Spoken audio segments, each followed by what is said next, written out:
Welcome friends, today we'll discuss topic that is Ulfa Peace Pact, a step in right direction. क्या देखेंगे इसमें? News में क्यों है पीस पैक्ट? हिस्ट्री क्या है उल्फा की? इंसर्जेंसी क्यों हो चुकी थी? उल्फा का ऑपरेशंस कैसे होता था? तो पीस डील कैसे हो गई? And finally conclusion and mains and prelims question. First of all news में क्यों है? After 44 years of long insurgency peace talks को सक्सेस मिला है एंड फाइनली एक tri party peace deal strike हो चुकी है. ट्राई पार्टी का मतलब होता है तीन पार्टी जिसमें इन्वॉल्व है. एक गवर्नमेंट ऑफ इंडिया, दूसरा state government of Assam and third united liberation front of Assam that is ULFA. इन तीन पार्टीज के बीच में पीस डील हो चुकी है कल ही एंड इसे एक सक्सेस माना जाता है. Then comes the next question कि सर आसाम का लोकेशन ही कहाँ है, कहाँ लोकेटेड है? यहाँ से डिस्कशन स्टार्ट करते हैं. इफ़ यू ऑब्जर्व प्रॉपरली सामने आपको क्लियरली दिखेगा कि Assam is located in the north eastern part of India. So strategically ये एरिया इंडिया के लिए काफ़ी इंपॉर्टेंट है. Not only this, Assam is surrounded by different states as well as outside में अगर देखेंगे तो भूटान भी सराउंड करता है. आसाम एक लार्जेस्ट स्टेट है in terms of population in north east and second largest in terms of area in north eastern part. इतना ही नहीं, उसका सिग्निफिकेंट जोग्राफिकल एस्पेक्ट भी है, काफ़ी इंपॉर्टेंट से as important tea plantation, coal, oil and other biodiversity etcetera.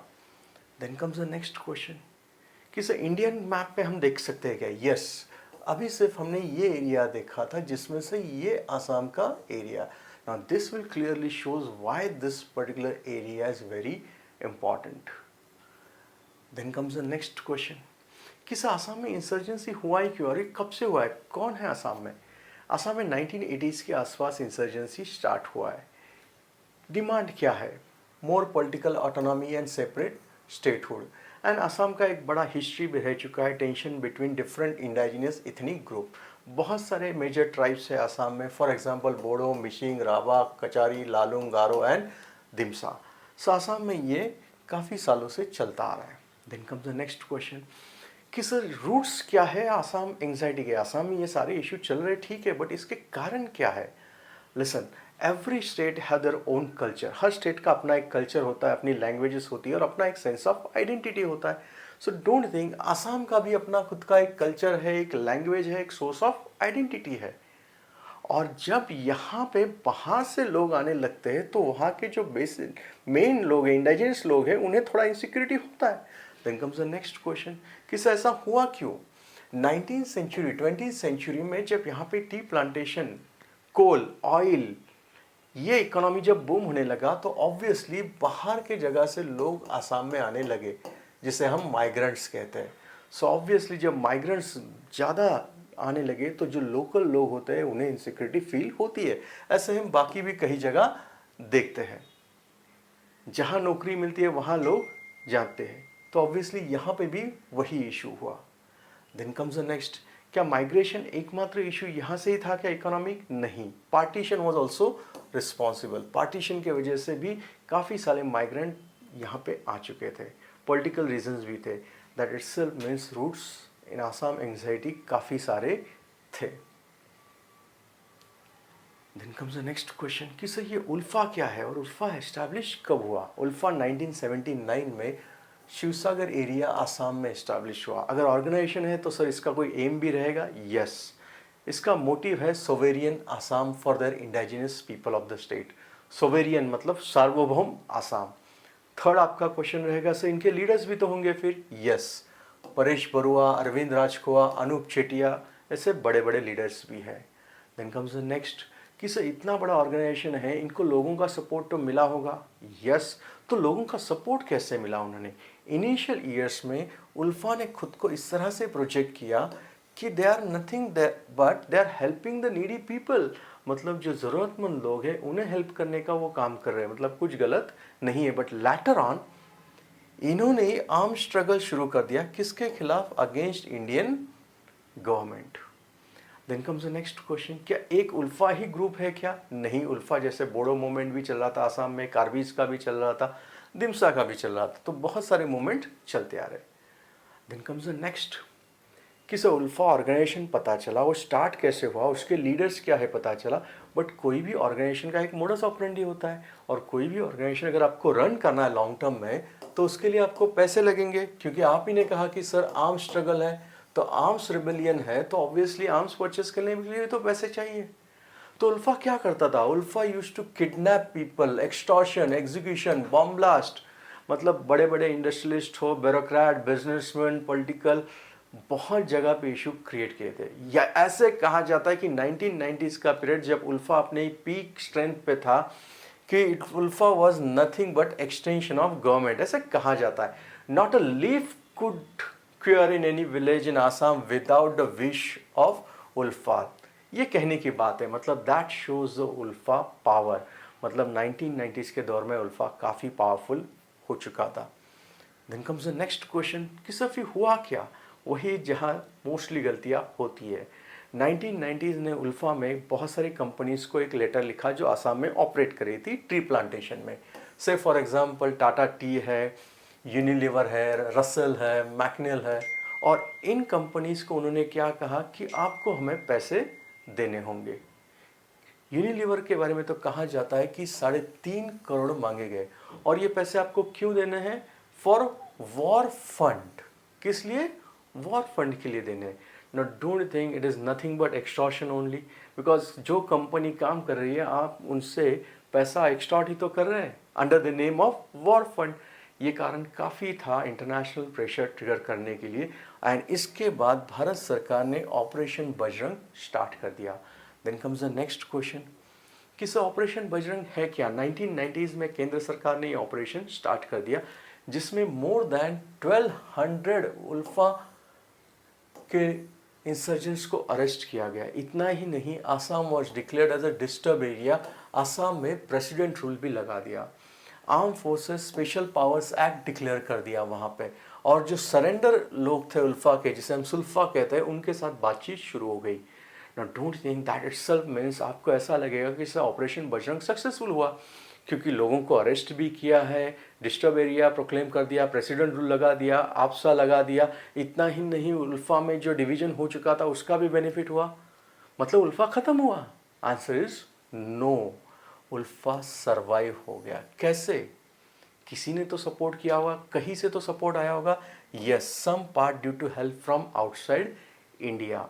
ULFA ने अपने कैंप कहीं जगह लगाए थे, और कहीं जगह से उसे हेल्प भी मिल रही थी। से for example Myanmar, Bhutan, Bangladesh and China and Pakistan के बारे में तो आपको बताने की ज़रूरत ही नहीं, क्योंकि वो तो हमेशा रहेंगे। सो डोंट थिंक अलग अलग जगह पे उल्फा के कैंप थे या उन्हें मदद मिल रही थी, जिसके वजह से उल्फा कंटिन्यू करते रहा। Then comes the next question कि सर फिर पीस की बातचीत क्यों चली। डोंट थिंक कोई भी ऑर्गेनाइजेशन आर्म रिबेलियन एक लॉन्ग टर्म के लिए नहीं चल सकता, कहीं ना कहीं आपको शांति के मार्ग पे आना ही पड़ता है। क्यों, क्योंकि लोग भी तो आपसे रिजल्ट मांगेंगे। अब 1980 का ज़माना और है, और 2000 बाद का और है। यहाँ पे इंटरनेट का पेनिट्रेशन नहीं था, बट 2000 के बाद इंटरनेट काफ़ी पेनिट्रेट हो चुका है, लोगों में अवेयरनेस बढ़ गई, लोग अब रिजल्ट मांगते हैं। सो जाहिर है वही लोग आपसे क्या मांगने लगे, रिजल्ट मांगने लगे। सो लोगों का सपोर्ट धीरे धीरे धीरे धीरे कम होते गया, और फिर उल्फा में 2005 में भारत सरकार ने कोशिश कर दी कि भारत सरकार ने कहा कि ठीक है भाई, ज्ञानपीठ अवार्ड ऑथर इंदिरा राय सिंह गोस्वामी और उल्फा के मेंबर्स, इनके बीच में हम बातचीत शुरू कर देते हैं on all core issues. I am using the word all issues, आपकी जो भी बात है उनके ऊपर बात आप कर सकते हैं। बट 3 टॉक हुए ना हुए, उल्फा ने वॉकआउट किया और फिर से अपना वही टेरर का इशू स्टार्ट कर दिया। New wave of terror started ना। जाहिर है ये गलत था। अब उल्फा में भी दरार गिरने लगी।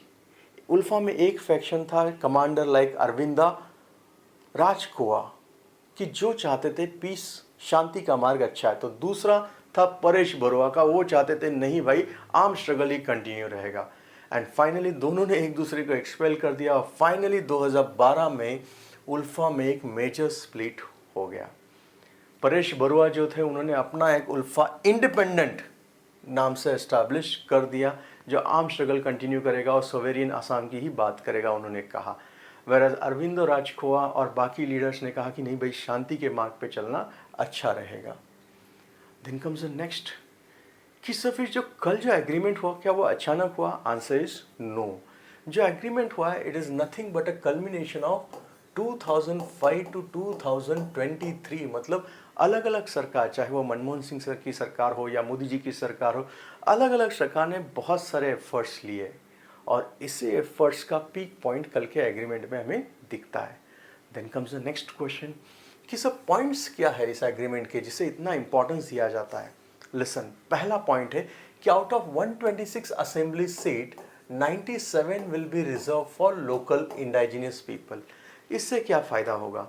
लोकल लोगों को डर लग रहा था, पॉलिटिकल इनसिक्योरिटी थी कि माइग्रेंट्स आ चुके हैं, सो माइग्रेंट्स आ चुके हैं तो बेसिकली नुकसान किसका होगा? हमारा नुकसान होगा, हमारा कोई आइडेंटिटी नहीं रहेगा। तो भाई अभी आपके 97 सीट आपके लिए ही रिजर्व होंगे और डीलिमिटेशन के बाद भी ये प्रिंसिपल फॉलो किया जाएगा, ऐसा एश्योर किया है। तो पॉलिटिकल इनसिक्योरिटी का तो प्रॉब्लम सॉर्ट आउट हो गया। दूसरा कारण था इकोनॉमिक, 1.5 लाख करोड़ का इकोनॉमिक इन्वेस्टमेंट प्लीज किया गया। तीसरा था अपने लैंड राइट प्रोटेक्ट करने के, बिकॉज टी प्लांटेशन हो, ऑयल हो या बाकी चीज़ें हो, टूरिज्म वगैरह, लैंड इश्यूज आ रहे थे, तो लैंड राइट्स प्रोटेक्ट करना ज़रूरी था। And putting restrictions on migration from one constituency to another. मतलब इंसर्जेंसी के जो मेजॉरिटी कारण थे, political, economic, migration related issue, land rights, don't think most of the issues को यहाँ पे सॉर्ट आउट कर दिया है and that's reason it is known as complete deal. Say for example, आपको डर लग रहा था इंडाइजिनस पीपल को आउटसाइडर की वजह से, वो यहाँ पे सॉर्ट आउट हो गया। आपको इशू था इकोनॉमी का, वो भी इशू सॉर्ट आउट हो गया। आपको इशू था आपकी ज़मीन चली जाएगी, वो भी इशू सॉर्ट आउट हो गया। मतलब आपके मेजॉरिटी इशू इस डील में सॉर्ट आउट हो चुके हैं। Then sir why few people are calling it as a incomplete piece? उसके पीछे भी कारण है। See, this is a right step, this is a step in a right direction, no doubt about it. Rajiv Bhattacharya जो renowned journalist है, उन्होंने भी यही कहा है। बट ये कितना सक्सेसफुल होगा, ये गवर्नमेंट कितना कमिटमेंट फुलफिल करता है, इसके ऊपर डिपेंड है, ऐसे उल्फा के एक्सपर्ट्स का कहना है। मतलब आगे जाके ये कमिटमेंट कितना फुलफिल होगा, उसके ऊपर इसका आउटकम डिपेंड होगा। सीएम हेमंत बिस्वा शर्मा, इन्होंने तो इतना भी कहा है कि जो एंटी टॉक फैक्शन है, मतलब परेश बरुआ वगैरह, अगर वो भी बातचीत करना चाहते हैं तो उनसे भी बात करने के लिए वो तैयार है। Union home minister Amit Shah ji ने तो क्लियरली कहा है it's a complete solution and it's a beginning of a new age of peace for Assam. मतलब आसाम में एक शांति का नया युग अभी शुरू हो चुका है। देन कम्स द नेक्स्ट कि सब एक कंक्लूजन क्या है। Listen, first and most important, is it a golden day for Assam future? Answer is yes, because शांति से ही विकास हो सकता है। सो गोल्डन डे है, yes. Second, Assam strategically important area north east में लोकेटेड है। सराउंडिंग कंट्रीज कौन कौन से हमें भी पता है। Assam is rich in oil, biodiversity, rhinoceros, tigers, tea, clothing, Brahmaputra, wildlife sanctuary, मतलब क्या नहीं है आसाम में। आसाम में नेचुरल चीज़ें बहुत सारी है, इनको अगर अच्छी तरह से यूटिलाइज कर सकते हैं तो आसाम का ही विकास हो सकता है। और अगर आसाम डेवलप होता है तो अल्टीमेटली भारत का भी उसमें विकास ही दिखेगा हमें। मैंने यूटिलाइज कहा है, एक्सप्लॉइट नहीं। मतलब आसाम में इतनी सारी अच्छी चीज़ें हैं, इनका यूटिलाइजेशन होना आसाम के विकास के लिए ज़रूरी है। और अगर उनके लोकल लोगों के राइट्स प्रोटेक्ट किए तो डेफिनेटली ये हो सकता है। In that sense, is it a golden day? Yes, it is golden day. It's a very good opportunity and it's a right step in a right direction. Then comes the next. जैसे मैंने पहले भी आपको India का map दिखाया था, अभी भी दिखा रहा हूँ। डोंट थिंक ये एक ऐसा एरिया है जहाँ पे इंडिया का स्ट्रेटेजिकली लोकेटेड है, ऊपर के साइड में चाइना है। सो ऑब्वियसली ये एरिया में अगर हम डेवलपमेंट अच्छी तरह से कर सकते हैं तो डेफिनेटली आउटसाइडर्स कितनी भी कोशिश करें, वहाँ पे इंटरफेरेंस उनका फेल हो जाएगा। Then comes the next question कि सर मेंस के लिए क्या क्वेश्चन है। मेंस के लिए क्वेश्चन है discuss the key points of tripartite agreement. ये एग्रीमेंट के की पॉइंट्स आपको एक्सप्लेन करने हैं। नेक्स्ट प्रीलिम्स का क्वेश्चन कि ट्राईपार्टीट पीस डील जो था, इसमें कौन कौन इन्वॉल्व है। एक सेंट्रल गवर्नमेंट, दूसरा आसाम स्टेट गवर्नमेंट, तीसरा ULFA led by Rajkhowa and चौथा ULFA led by Paresh Baruah. Answers नीचे दिए गए, अगर आंसर आता है तो आंसर कमेंट बॉक्स में लिखिए। वीडियो अगर पसंद आया तो लाइक शेयर एंड सब्सक्राइब करना। Thank you very much.